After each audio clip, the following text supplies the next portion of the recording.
Hay una isla grande, la más grande del Caribe, de la que el mundo entero ha recibido cartas. Su contenido era musical, pero iban tan directas al corazón que muchas veces hemos soñado ser sus remitentes o destinatarios.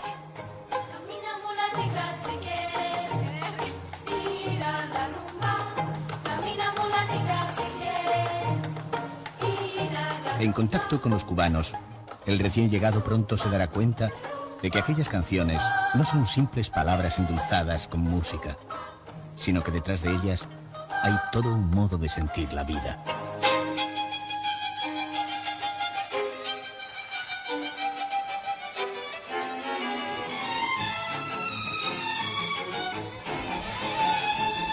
La Habana Vieja es el punto habitual de entrada de quienes llegaban por primera vez a Cuba. El conjunto urbano conserva más de 100 edificios de los siglos XVI y XVII. En cierto modo, La Habana Vieja es como una ciudad del sur español reflejada en un espejo. Aunque parte de los edificios espera restauración, el recorrido por el barrio sumerge en un espacio lleno de colores y sin tiempo, como la paleta de un pintor.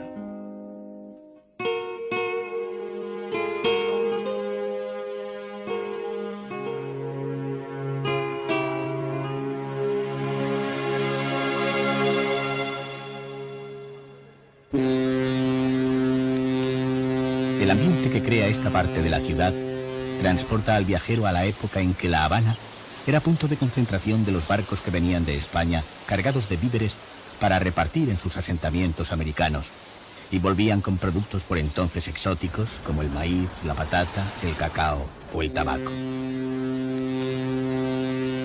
Pero La Habana Vieja no es una ciudad museo, sino un museo viviente. En sus calles hoy caben tantas razas como tonos puede tener el azúcar. Blanco, moreno y prieto son solo palabras de aproximación a los 1000 colores de piel que ha dado el mestizaje entre razas. En el mercadillo de la Plaza de Armas es difícil distinguir qué cosas son de origen europeo o africano. Todo es mestizo, todo es cubano. La Plaza de Armas es la más antigua de La Habana y concentraba el poder civil. En uno de los lados se encuentra el templete que recuerda la fundación de la ciudad. A su lado está el castillo de la Real Fuerza que defendía la ciudad. Su veleta, decorada con una figura de mujer, fue la primera escultura que se forjó en Cuba. Completan el cuadrado de la plaza el Palacio del Segundo Cabo y el de los Capitanes Generales. Este último fue sede del gobierno de la isla en tiempos de la colonia y después de la independencia se convirtió en palacio presidencial. Quien se detenga en la plaza de la Catedral acabará sintiendo entre columnas, volutas y otros recursos decorativos una grata sensación de armonía.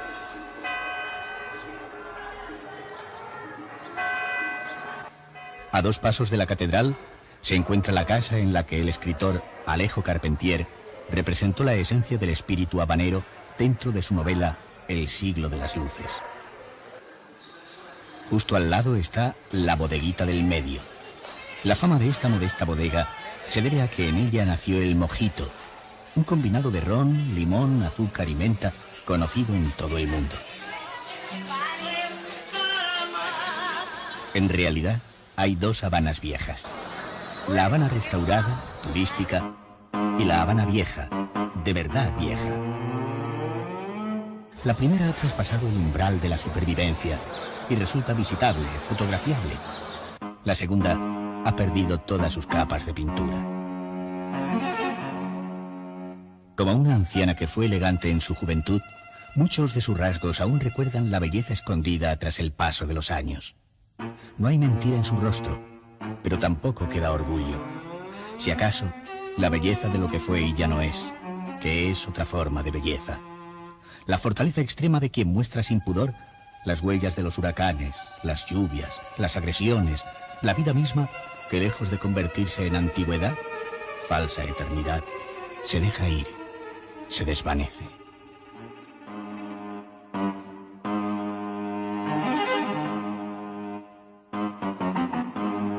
Muchos turistas reniegan esas zonas y las guías de turismo ni las mencionan.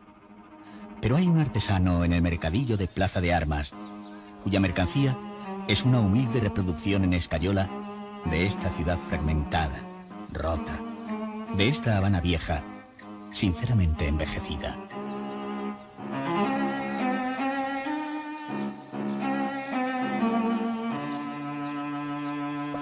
Una nueva peregrinación literaria comienza en otro de los establecimientos más conocidos de Cuba, el Floridita, inmortalizado por Hemingway en alguna de sus novelas. Hemingway vivió casi 40 años en Cuba. Los primeros 11 en el Hotel Ambos Mundos, dentro de la Habana Vieja. Todavía se conserva una habitación con sus recuerdos. Después, cuando decidió quedarse para siempre en esta isla, hizo su casa en la finca La Vigía, situada en un barrio periférico.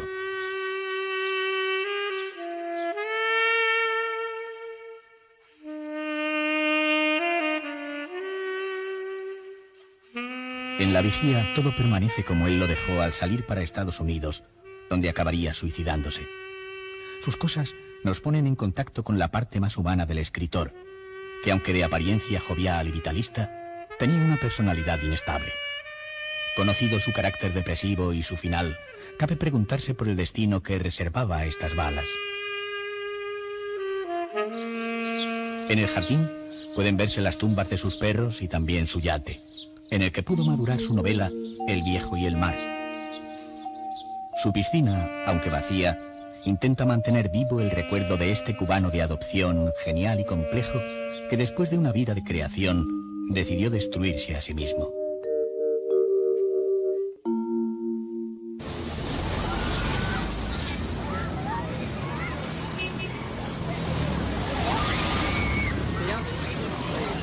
Al abandonar la Habana Vieja, puede verse el faro del Morro al otro lado de la bahía. Este es el faro más viejo de la República de Cuba. Tiene 152 años trabajando con esta máquina de rotación de origen francés. El faro pertenece al fuerte del Morro, que con el de la Punta convertían el puerto de La Habana en uno de los más seguros de América. Al salir de la Habana Vieja, el viajero tendrá la impresión de haber pasado de una ciudad española a una ciudad francesa. La expansión de la ciudad tuvo lugar en la época en que los Borbones habían tomado el relevo a los Austrias en el gobierno de España, y la modernidad se expresaba en términos de similitud con todo lo que se producía en Francia. Alrededor del Parque Central, que fue el centro de la ciudad durante el siglo XIX, a la sombra de la estatua de José Martí, se reúnen los profos del béisbol. El nombre del lugar es bastante elocuente: la esquina caliente. Todo el mundo veía bien. Pero ¿cómo lo voy a aplaudir?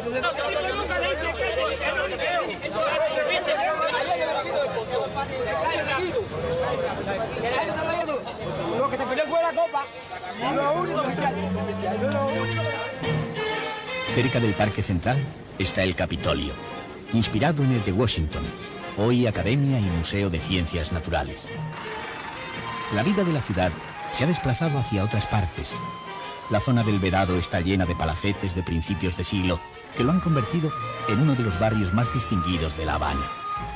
Uno de esos palacetes es el de la familia de la escritora Dulce María Lionart. Aquí estuvo Lorca cuando vivió en Cuba durante varios meses.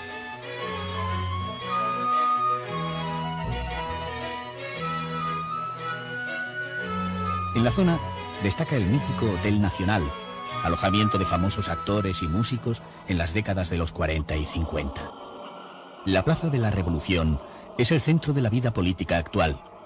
En su gran explanada tienen lugar los desfiles militares y las grandes concentraciones.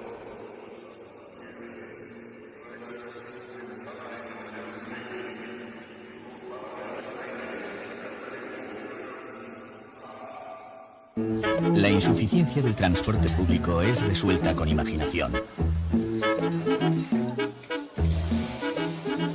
Frecuentemente, los cubanos hacen autostop, que aquí se llama pedir botella.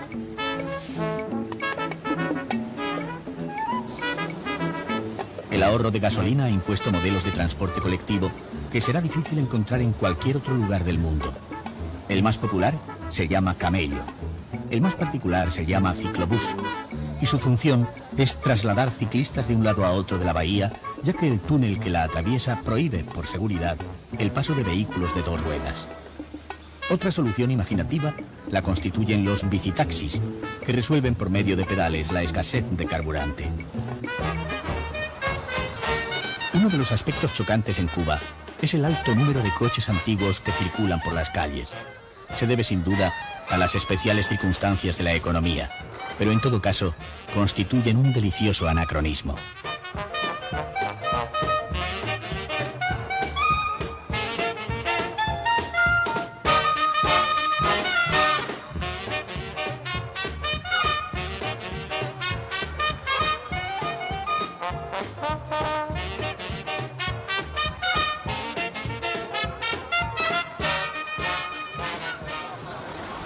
Los cubanos adquieren todo lo básico en la bodega que les tiene asignada el Estado. Todo lo que necesiten o deseen fuera de lo estipulado en su cartilla de racionamiento lo pueden conseguir en tiendas o mercados en los que rige como moneda el peso, o bien en otros en los que rige el dólar, llamados diplomercados.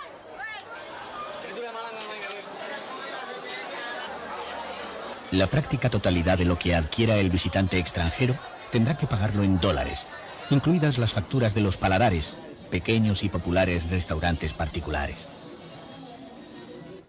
Pero nadie debe abandonar La Habana sin entregarse un rato a contemplar la vida de esta ciudad, asomada al malecón, un paseo de 7 kilómetros que recorre la línea del mar, abierto desde la embocadura del puerto.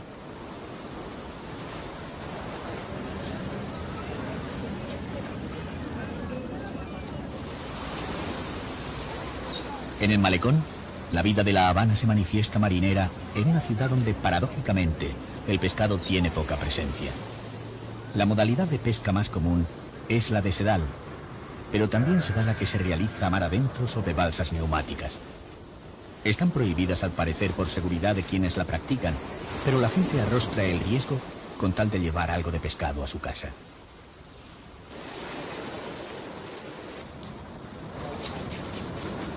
Por la tarde, el malecón se convierte en un espectáculo en el que la gente es a la vez espectador e intérprete.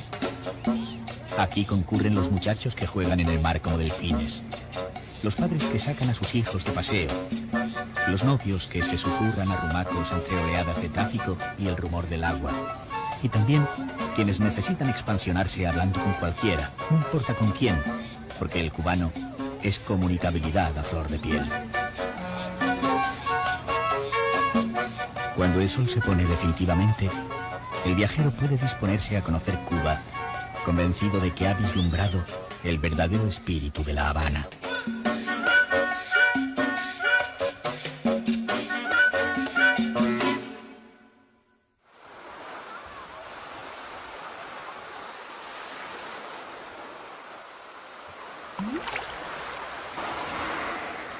En el camino a Varadero aparecen unas instalaciones de extracción de petróleo.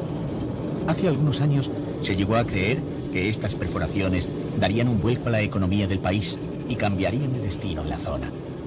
Lamentablemente las expectativas no se cumplieron. El petróleo que se saca es de poca calidad y escaso.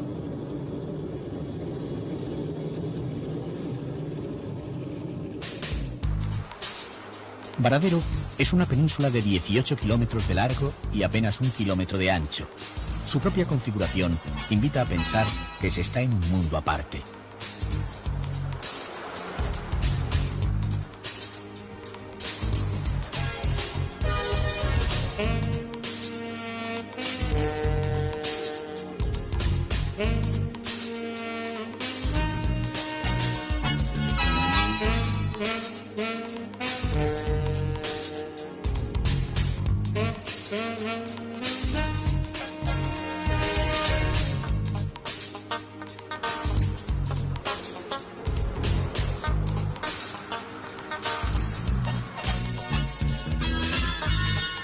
Los hoteles se alinean en la lengua de tierra que separan las dos costas.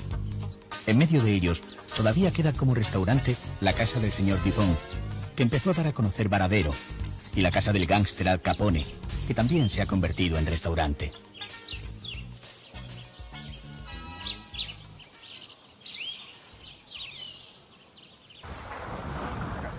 En Varadero, a pesar de la afluencia de visitantes, no es difícil encontrarse con zonas solitarias. Desde la playa es fácil ver que estos dos hombres no son los únicos que les gusta la pesca.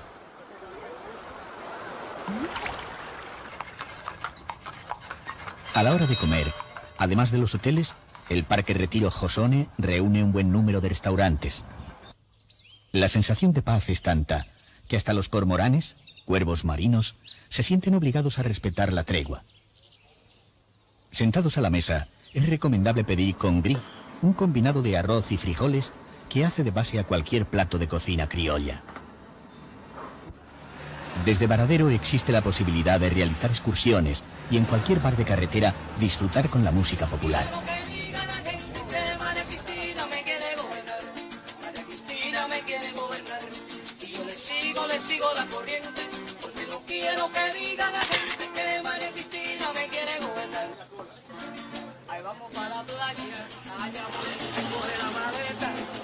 En dirección sur, pronto se llega a la península de Zapata, que es la mayor reserva natural de Cuba, ya que la mayor parte del territorio lo ocupa una ciénaga.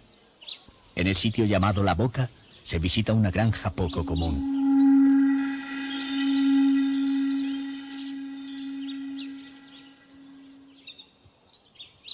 El criadero empezó a funcionar en los años 60 para proteger los cocodrilos diezmados en el pasado por los cazadores. Resulta fundamental su ubicación en el espacio natural de estos animales. Son bastante prolíficos y su vida suele alcanzar alrededor de 80 años. A la hora de emparejarlos, los cuidadores seleccionan los mejores ejemplares. Gracias al criadero, el parque cuenta actualmente con una población de varios miles de ejemplares.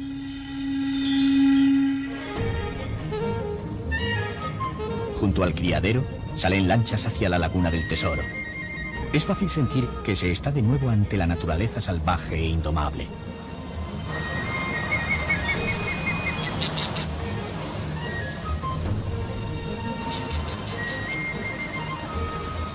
Al otro lado de la laguna se encuentra el centro Guamá, que imita la estructura de un poblado taíno.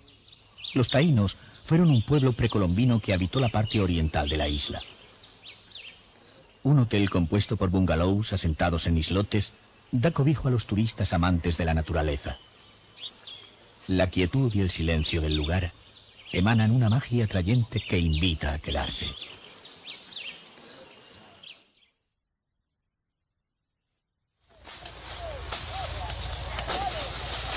Los cultivos de caña de azúcar ponen al viajero en contacto con la historia de Cuba y con lo más profundo del alma de los cubanos.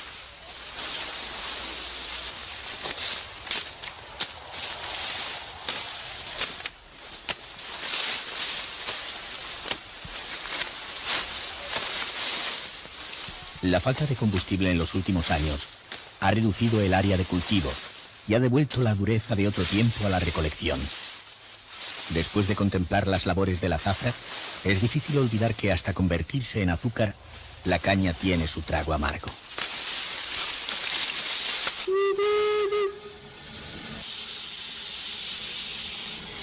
En tiempos en que la isla era colonia española, la caña de azúcar hizo posible la primera línea férrea, cuando este medio de transporte aún no se había inaugurado en España.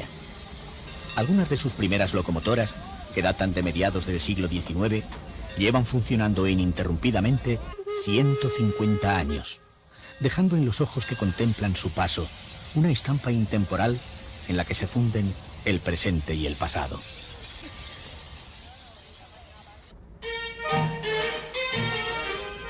En el pasado, las haciendas de este área eran de tamaños inabarcables. La aglomeración de esclavos era tanta que aconsejó a los gobernantes la fundación de nuevas ciudades. Una de estas nuevas ciudades fue Cienfuegos. Lo primero que llama la atención de quien llega a Cienfuegos es la proliferación de palacetes caprichosos que se levantan alrededor de la bahía de Jagua. En uno de ellos, que sorprende especialmente por su extravagancia y originalidad, se celebran actualmente banquetes de bodas. Es el Palacio del Valle.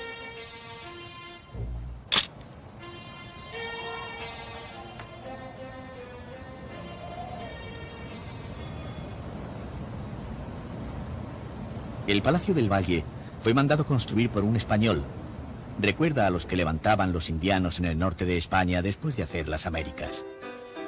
Cienfuegos, tierra mía, donde es más fino el aire, más densa su bahía y más clara su luz. Me sigue noche y día su cálido recuerdo, ciudad del alma mía, linda perla del sur. La ciudad de Cienfuegos surgió de la noche al día a principios del siglo XIX. Nació como si los caballos que todavía trotan por sus calles transportando viajeros hubieran ido levantando casas a su paso. La fundaron 40 colonos venidos de Burdeos por deseo del gobernador José Cienfuegos. Los medios de transporte actuales y la vida cotidiana inducen a pensar al que llega que el tiempo se hubiera detenido después de aquel momento mágico. El ritmo de sus olas, su hecho de mujer. Cuando llegue la hora, quiero morirme aquí. Cienfuegos, aquí. El paso de casi 2 siglos no ha hecho mella en la apariencia de Cienfuegos.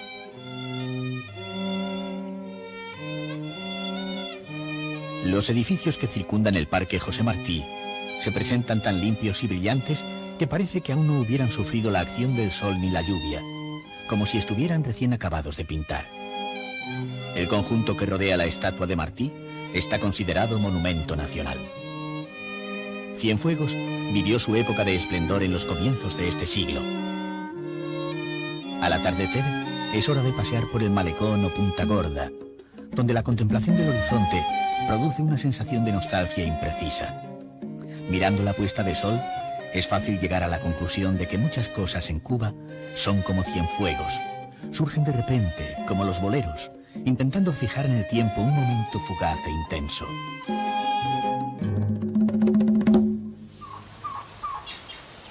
Siguiendo camino hacia el este, se tropieza con las primeras estribaciones de la cordillera de Escambray, que ocupa la parte central de la isla. Un alto en el camino en el pueblo de Cumanayagua permite refrescar la garganta con un trago de guarapo. El guarapo es el jugo de la caña de azúcar recién exprimida. Como bebida que carece de alcohol, es apta para todas las edades.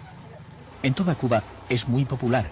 Su alto contenido de azúcar proporciona efectos tonificantes. El paisaje se vuelve cada vez más abrupto a medida que se asciende. Cuando se alcanza una altitud de 600 metros, es recomendable cambiar de vehículo para seguir viaje. La excursión, que empezó a la placentera orilla del mar, se ha convertido poco a poco en una aventura.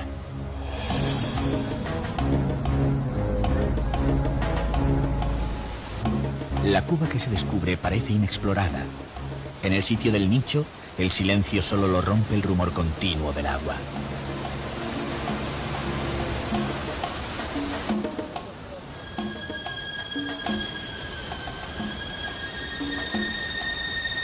La frescura del agua es poco frecuente en países tropicales. Aquí la sonoridad de Cuba no se limita a la del agua. Aquí Cuba, además, se oye. Si el viajero viene provisto de paciencia y algo de suerte, podrá descubrir entre las ramas el tocororo, el pájaro nacional de Cuba, cuyo plumaje reproduce los colores nacionales.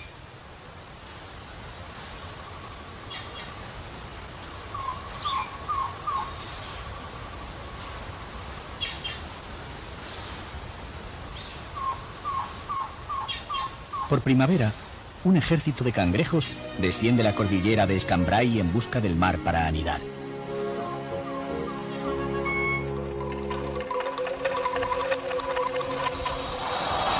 Este se ha salvado de casualidad, pero no todos correrán la misma suerte.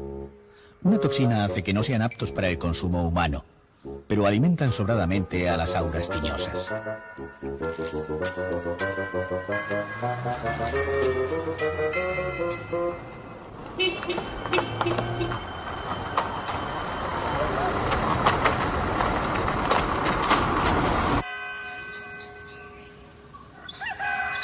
Trinidad al amanecer.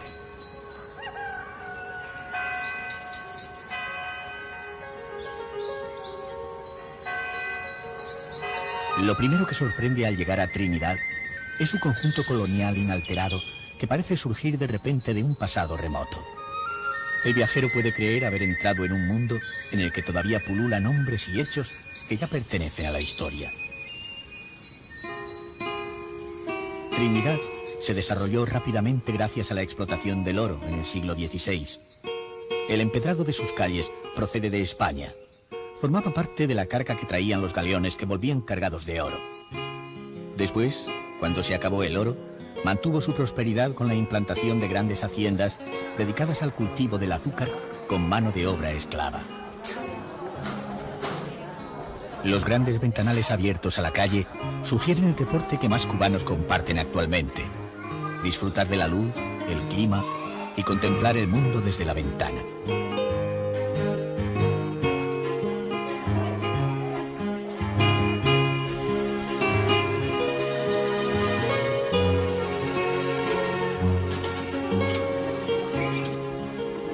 Este Ford de 1928 forma parte del paisaje callejero. En Trinidad, curiosamente, muchas cosas que solo son imaginables en museos gozan de una vigencia sorprendente. Desde Trinidad puede hacerse una corta excursión en un antiguo tren azucarero. A pocos kilómetros de dejar Trinidad se presenta ante la vista un hermoso valle que reúne la mayor manifestación de cultivo de caña de azúcar que pueda concentrarse en una sola mirada. Se llama el Valle de los Ingenios, porque en el pasado llegó a reunir 65 ingenios de los 120 que funcionaban en toda Cuba.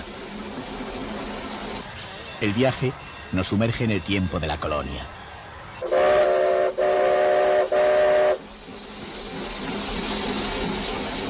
Los ingenios se alimentaban con mano de obra esclava bajo un régimen patriarcal. El viajero cree ver en todo lo que desconoce a lo largo del camino indicios de aquel sistema de explotación afortunadamente extinguido.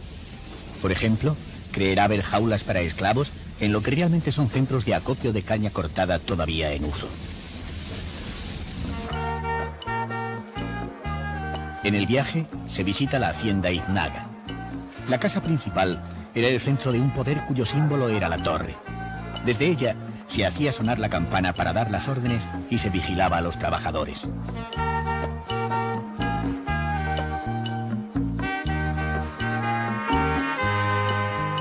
La visita a la hacienda Iznaga tiene algo de dulce y amargo a la vez, pues invita a pensar en la cantidad de vidas anónimas que no suelen recoger las páginas de la historia.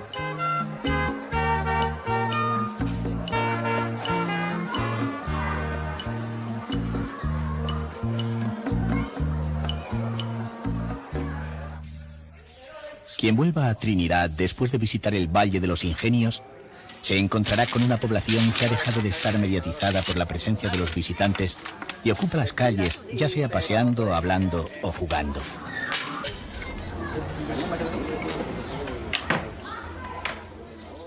Cuando la luz del día se va y los sentimientos se desatan de las razones, el lugar de reunión más común en cualquier ciudad cubana, por pequeña que sea, es la Casa de la Trova.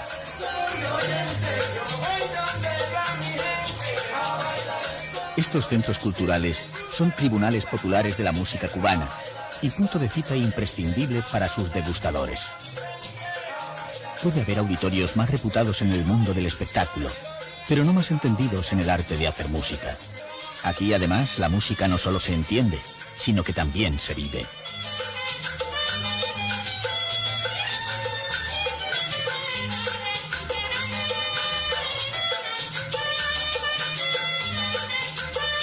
El género que más se prodiga es el son, que se caracteriza por la alternancia de un solista con un pequeño coro. Con el son se expresa todo, desde el sentimiento más profundo a la manifestación social más cotidiana.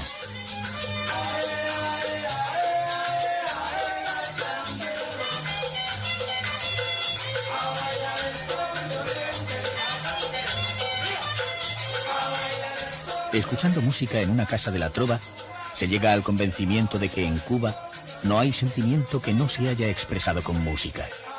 Y se entiende por qué Cuba exporta más ritmos musicales que ningún otro país del mundo.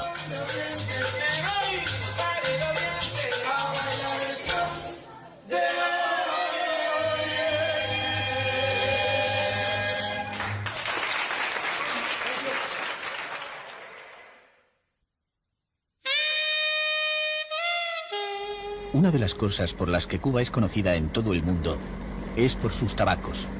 Sus cultivos más importantes se localizan al oeste de La Habana. Saliendo de la capital en esa dirección, el visitante se encuentra de pronto en medio de un bosque que despierta su curiosidad por su espesura. Es el Parque de la Moca, un ecosistema de más de 25.000 hectáreas. Hace 30 años, esta zona estaba totalmente deforestada. Ahora posee más de 20 especies de árboles de maderas nobles.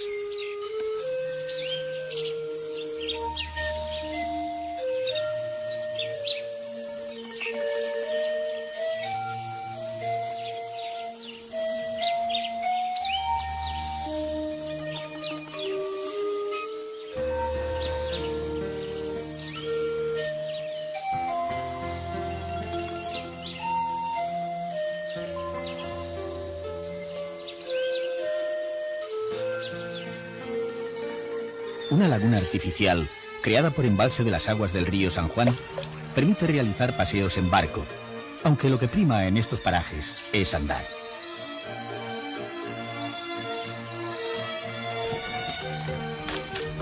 Dentro del área se visita una vieja hacienda de café, puesta en marcha por unos franco-haitianos venidos a Cuba en el siglo XIX. La vivienda del amo evidencia que todos tenemos una casa en nuestra imaginación y a veces la reproducimos sin tener en cuenta dónde nos encontramos. El colono franco-haitiano hizo su casa en Cuba como la habría hecho en Francia.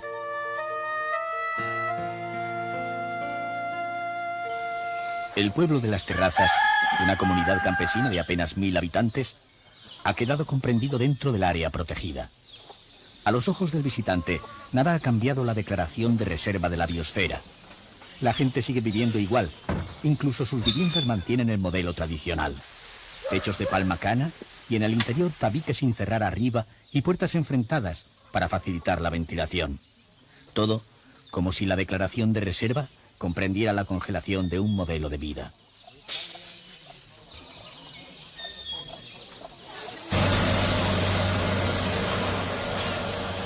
La dificultad de movimientos que tienen los cubanos les ha dado una nueva noción del tiempo. La impresión que recibe el viajero es que viven en la carretera a la espera de algo que no llega. Pero ellos parecen no hacer una tragedia de las esperas y tomarlas con filosofía. Con su actitud, han sacado de la crisis una virtud. La escasez de medios de transporte ha convertido la solidaridad en una obligación, legal en los coches del Estado y moral en el caso de los coches particulares. Siguiendo hacia el oeste, se entra en el territorio de los tabacales. Los entendidos afirman que la provincia de Pinar del Río produce las mejores hojas de tabaco del mundo. Este cultivo constituye el tercer recurso económico del país tras el turismo y la caña de azúcar. Cerca de cada suerte de cultivo suele verse una choza. Son los secaderos. Las hojas de tabaco pasan a ellos en pequeños manojos para que no se pudran después de recolectadas. La necesidad de aire en el oreado exige que el secadero esté bien ventilado. El secretario de Estado de Relaciones Exteriores de República Dominicana, excelentísimo señor Eduardo Latorre Rodríguez. Al entrar en la fábrica de cigarros, sorprende la voz de un hombre que se impone desde un estrado. En cumplimiento de una invitación del canciller cubano Roberto Robaina. Al parecer, es tradicional la figura del lector en estos establecimientos. Su función es leer al resto de trabajadores, obras literarias y la prensa del día. Su voz envolvente llena la sala como si fuera humo y parece hacer más llevadero el trabajo manual, repetitivo y monótono. Tendrá conversación en la sede del Rey y visitará centros de interés histórico y turístico de la capital. Su visita se inscribe en los esfuerzos por fortalecer los vínculos de amistad y cooperación. En plena zona tabaquera, la carretera se adentra en una llanura salpicada por colinas de paredes verticales. Se llaman mogotes. Los mogotes están llenos de cuevas por las que corren ríos subterráneos. Algunas de ellas pueden visitarse.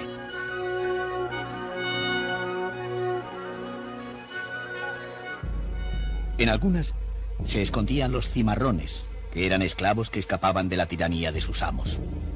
El viajero se pregunta qué clase de crueldad les obligaría a preferir vivir en estas penosas condiciones. Dentro de las cuevas, el guía estimula la imaginación del visitante para que crea ver en las formas caprichosas de las paredes figuras ilusorias. Cabe imaginar que se está realizando el viaje al centro de la Tierra de Julio Verne, pero también pensar en la vida angustiosa de los cimarrones que, condenados a vivir en este oscuro laberinto, en una isla, su viaje hacia la libertad resultaba un viaje a ninguna parte.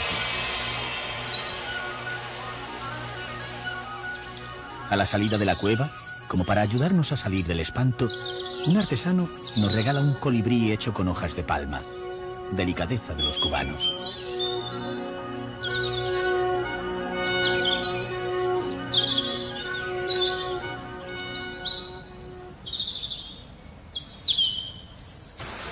A los pies de los mogotes, en medio de la llanura, se encuentra el pueblo de Viñales.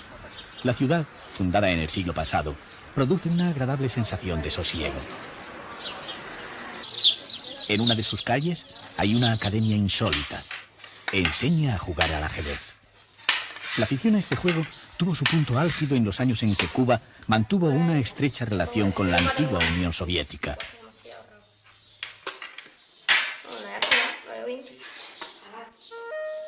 Esta es la zona más lluviosa de la isla.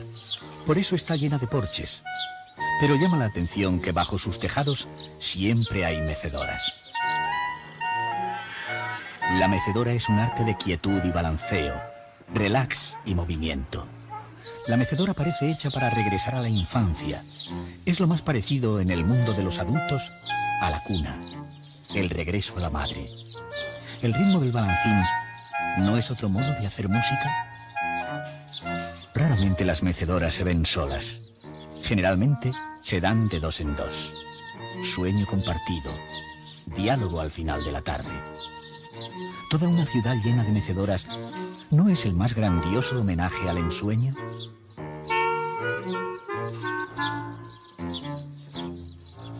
A unos pocos metros, una niña juega con una planta curiosa. Aquí en Viñales, su nombre no podía ser otro: Dormidera.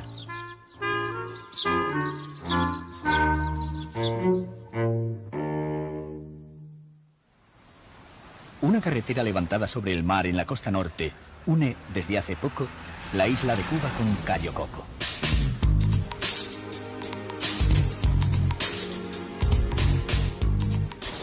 Circular sobre ella entre dos grandes masas de agua produce una sensación extraña e inquietante que no se disipa a lo largo de sus casi 30 kilómetros.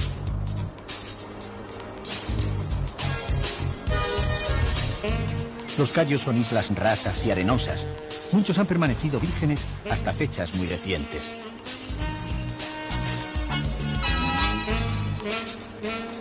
Pese a que la carretera solo funciona desde el año 93, Cayo Coco ya dispone de varios hoteles. Algunos reproducen incluso ambientes tradicionales de Cuba. Las playas habilitadas, bellísimas, tienen el aliciente añadido de estar lejos del resto del mundo.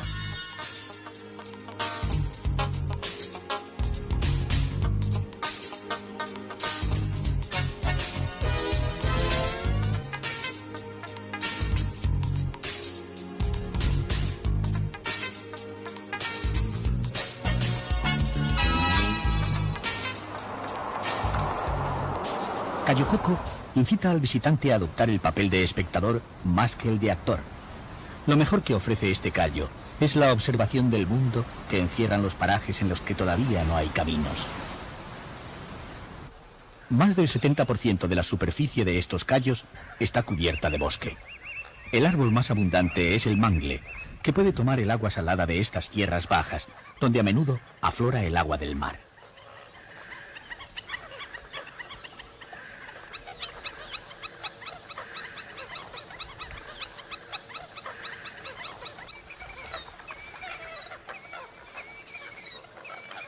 Pero la espesura está compuesta de un mundo complejo de especies en el que sobresalen por su altura la palma cana, muy común en Cuba y cuyas hojas hacen de techo a las casas tradicionales, y el yuraguano de costa, que es una palmera autóctona en cuyas hojas la naturaleza ha extremado su belleza.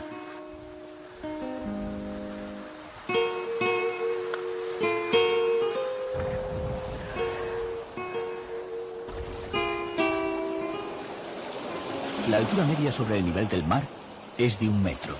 La altitud máxima se alcanza en las dunas, que llegan a los 14 metros. Desde ellas puede divisarse el mar de un inusitado color verde y apreciar la diferencia de color entre el agua marina y la de los lagos internos, enrojecida por la descomposición del mangle.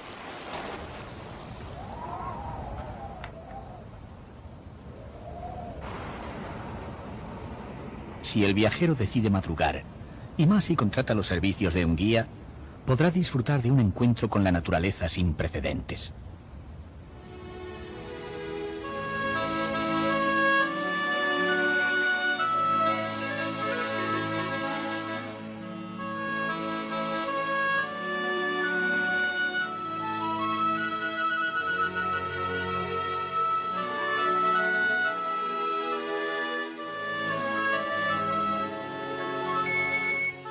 Justo con el alba, la vida de las aves cobra una inusitada actividad. Cayo Coco es una reserva natural en la que se las puede observar a una distancia cercana.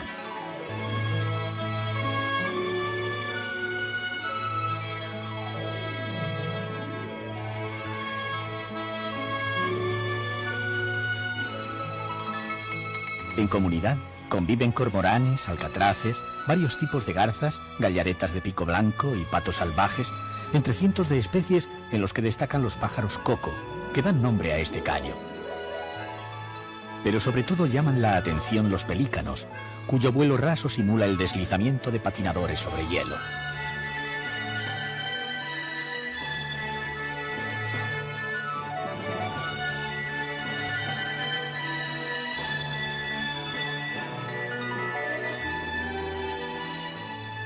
Lo que parece una nube rosa propia del amanecer no es sino una línea en el horizonte donde conviven miles de flamencos. Asustados por el ruido de coches y camiones que van a las obras de nuevos hoteles, los flamencos se alejan más y más de la presencia del hombre. Cayo Coco es actualmente un paraíso, un mundo nuevo recién conquistado por el hombre. La apertura del aeropuerto permite que lo disfrute más gente, pero justamente por eso todavía hay muchas cosas que hacer para proteger este paraíso natural. De no ser así, la inmensa riqueza salvaje del Cayo, que puede disfrutarse hoy, no lo disfrutará nadie.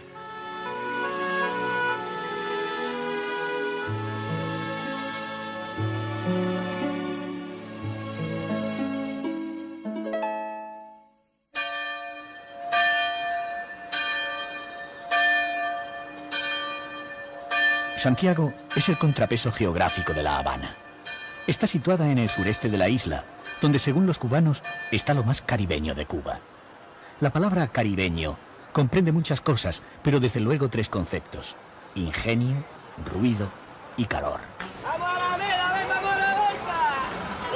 La impresión que se tiene al tomar contacto con Santiago es que la gente hirviera en una olla a presión. ¡Vamos, grito! Apenas se anuncia una salida desde las piqueras, que así se llama a las paradas de transporte público, la gente abarrota el vehículo, cualquiera que sea su tipo. El santiaguero sube a todo lo que esté en condiciones de moverse. Santiago es acción, bullicio y movimiento.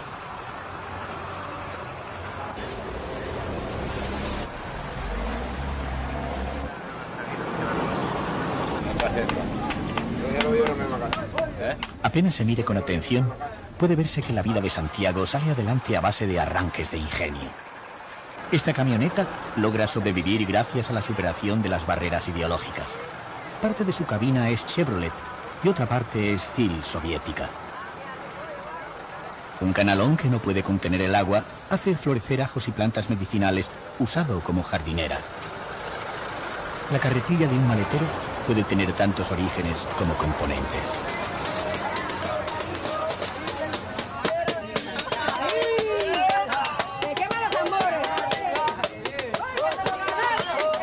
En el mercadillo popular, los artesanos ofrecen versiones caseras de objetos caros, incluido repuestos para electrodomésticos viejos.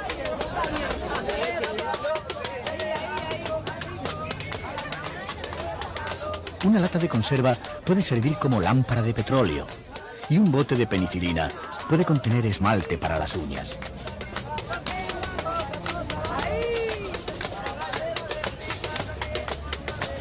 La coyuntura económica de Cuba no es envidiable, pero la gente, antes que encomendarse a ningún dios, pone de manifiesto que la felicidad es una sensación que se consigue con una actitud ante la vida a la que no es ajena la imaginación.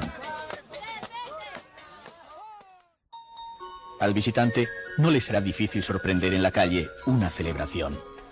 En muchos pueblos de América se celebra la fiesta de los 15 años, que equivale a un reconocimiento social de mayoría de edad. En Santiago, además, se celebra la de los 5 y la de los 10.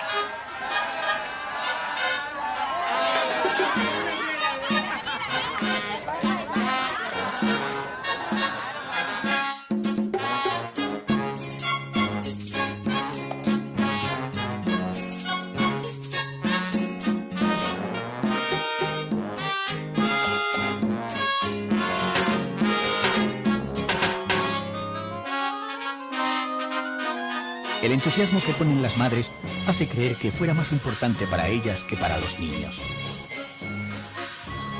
Naturalmente la música no podía faltar, aunque haya que improvisarla. En fin, en Santiago lo importante es celebrar.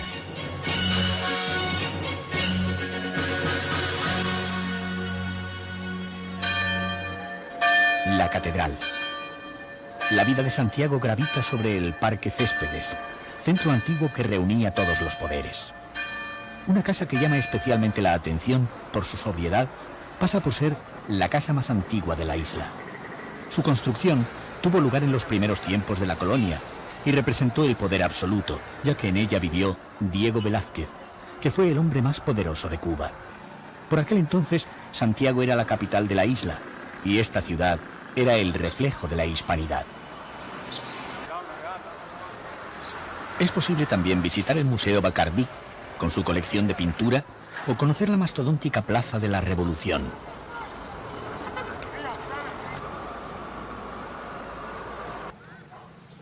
No demasiado lejos está el cuartel Moncada, hito en la Revolución cubana, hoy reconvertido en escuela. La diversidad de la población, el calor y la lejanía del poder hacen que la gente de Santiago tenga una forma muy particular de ser. Donde mejor se manifiesta su carácter es en la calle.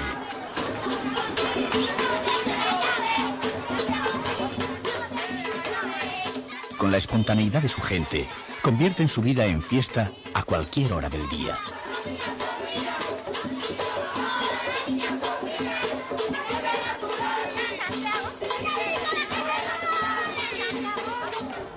Los artesanos salen a la acera a realizar sus obras, como si vivieran ajenos a las miradas de todo el que pasa.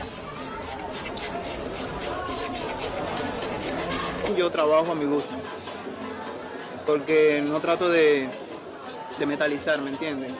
Si no, todo se vuelve comercio y la artesanía se queda atrás. Y con eso voy perdiendo yo y ¿qué es de la artesanía? Trabajan maderas nobles, principalmente ébano, granadillo y guayacán negro. La mayoría son autodidactas que han aprendido en la calle para algo más que ganarse la vida.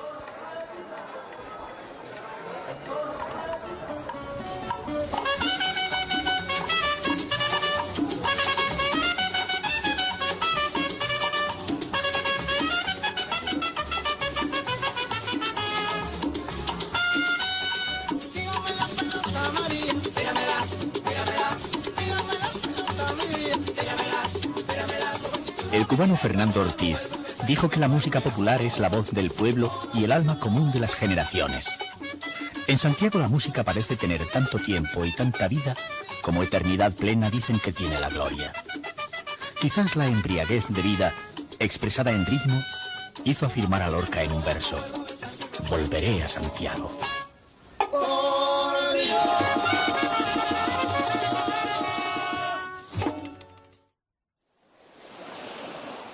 De regreso a La Habana, consumiendo las últimas horas antes del vuelo de vuelta, al dar un último paseo, el sonido de la música nos arrastra al interior del convento de San Francisco.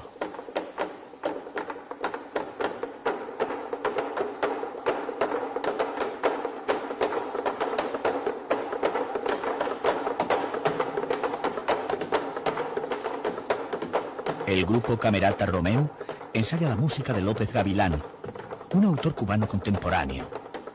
Ecos nostálgicos de dos continentes, el europeo y africano.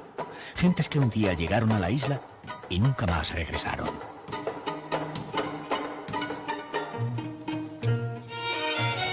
Cuando el viajero prepara la maleta de vuelta a su país, ya sabe que algunas fotografías que tomó en su viaje proceden de otra época remota, cercana a su infancia o a la infancia de sus abuelos.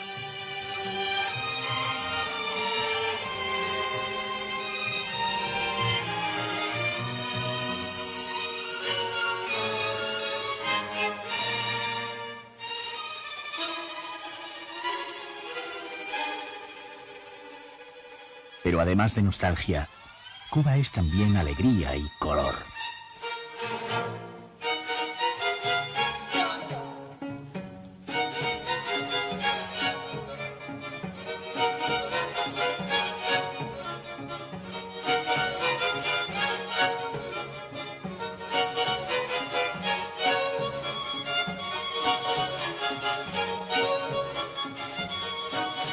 Cuba es playas, sol y música, pero sobre todo seres humanos.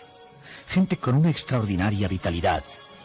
Hombres y mujeres que a cualquier viajero que pase unos días en esta isla le habrán llegado directos al corazón.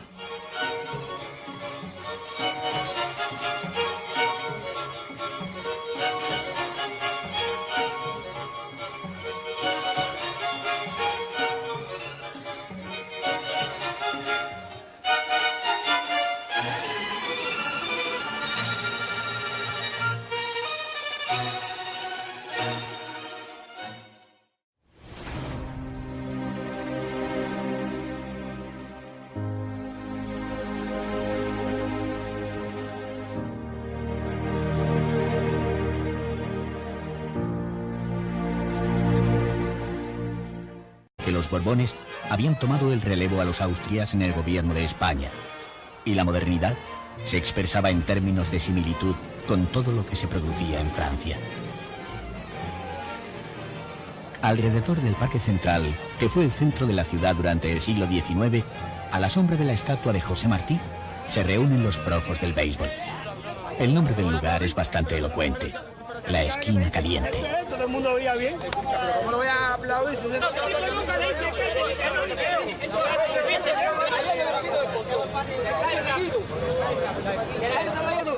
Lo que se peleó fue la copa. Lo único oficial. Cerca del Parque Central está el Capitolio, inspirado en el de Washington, hoy Academia y Museo de Ciencias Naturales. La vida de la ciudad se ha desplazado hacia otras partes. La zona del Vedado está llena de palacetes de principios de siglo que lo han convertido en uno de los barrios más distinguidos de La Habana. Uno de esos palacetes es el de la familia de la escritora Dulce María Lionart. Aquí estuvo Lorca cuando vivió en Cuba durante varios meses.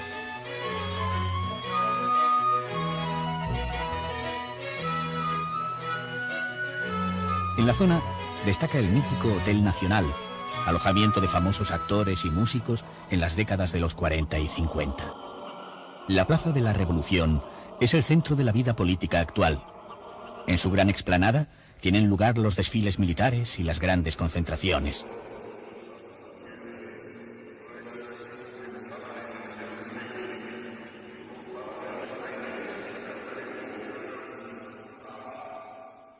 La insuficiencia del transporte público es resuelta con imaginación. Todavía se conserva una habitación con sus recuerdos. Después, cuando decidió quedarse para siempre en esta isla, hizo su casa en la finca La Vigía, situada en un barrio periférico.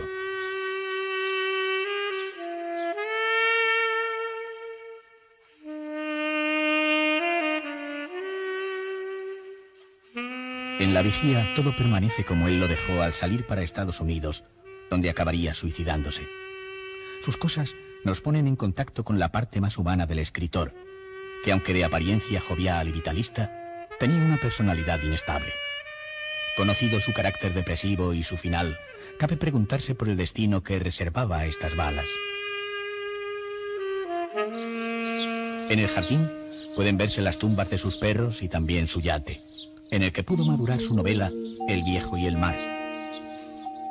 Su piscina, aunque vacía, intenta mantener vivo el recuerdo de este cubano de adopción genial y complejo que después de una vida de creación decidió destruirse a sí mismo.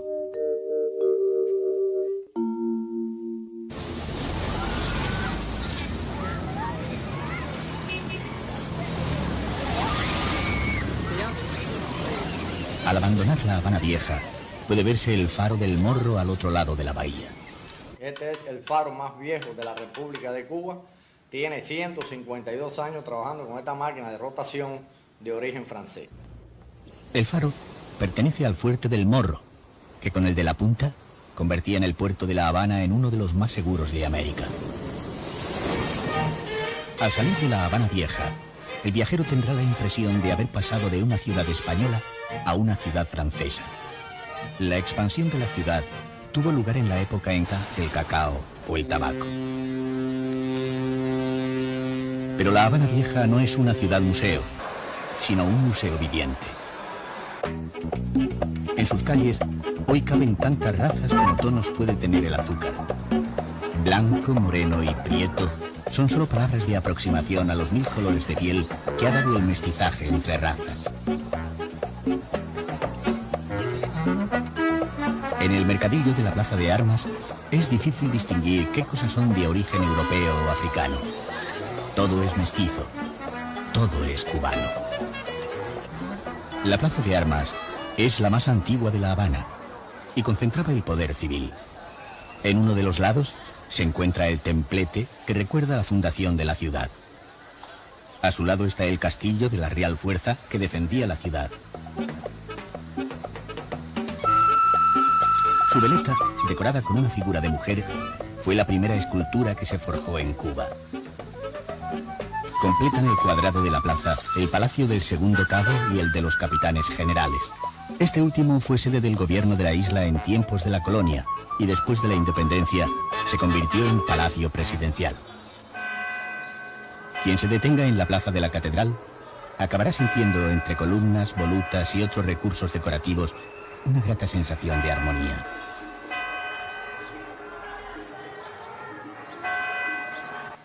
A 2 pasos de la catedral se encuentra la casa en la que el escritor Alejo Carpentier representó la esencia del espíritu habanero dentro de su novela El siglo de las luces. Justo al lado está la bodeguita del medio. La fama de esta modesta bodega se debe a que en ella nació el mojito, un combinado de ron. Hay una isla grande, la más grande del Caribe, de la que el mundo entero ha recibido cartas. Su contenido era musical, pero iban tan directas al corazón que muchas veces hemos soñado ser sus remitentes o destinatarios.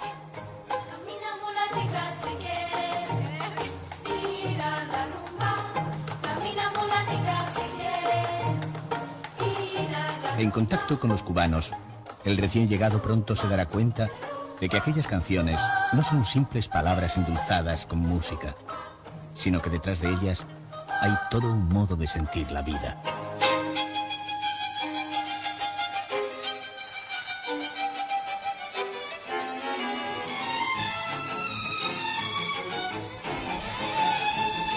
La Habana Vieja es el punto habitual de entrada de quienes llegaban por primera vez a Cuba.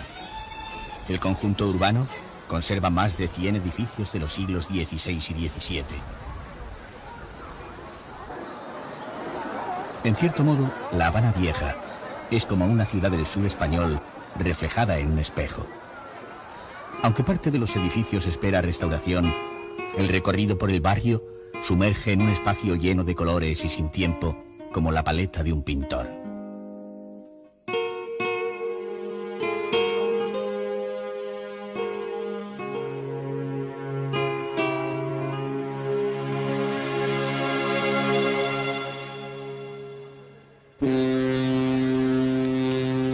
El ambiente que crea esta parte de la ciudad transporta al viajero a la época en que La Habana era punto de concentración de los barcos que venían de España cargados de víveres para repartir en sus asentamientos americanos y volvían con productos por entonces exóticos como el maíz, la patata, limón, azúcar y menta, conocido en todo el mundo. En realidad, hay dos Habanas viejas. La Habana restaurada, turística, y la Habana vieja, de verdad vieja. La primera ha traspasado el umbral de la supervivencia y resulta visitable, fotografiable. La segunda ha perdido todas sus capas de pintura. Como una anciana que fue elegante en su juventud, muchos de sus rasgos aún recuerdan la belleza escondida tras el paso de los años. No hay mentira en su rostro, pero tampoco queda orgullo. Si acaso, la belleza de lo que fue y ya no es, que es otra forma de belleza. La fortaleza extrema de quien muestra sin pudor las huellas de los huracanes, las lluvias, las agresiones, la vida misma que lejos de convertirse en antigüedad, falsa eternidad, se deja ir, se desvanece.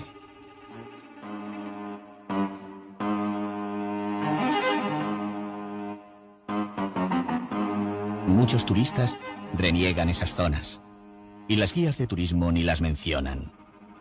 Pero hay un artesano en el mercadillo de Plaza de Armas, cuya mercancía es una humilde reproducción en escayola de esta ciudad fragmentada, rota, de esta Habana vieja, sinceramente envejecida.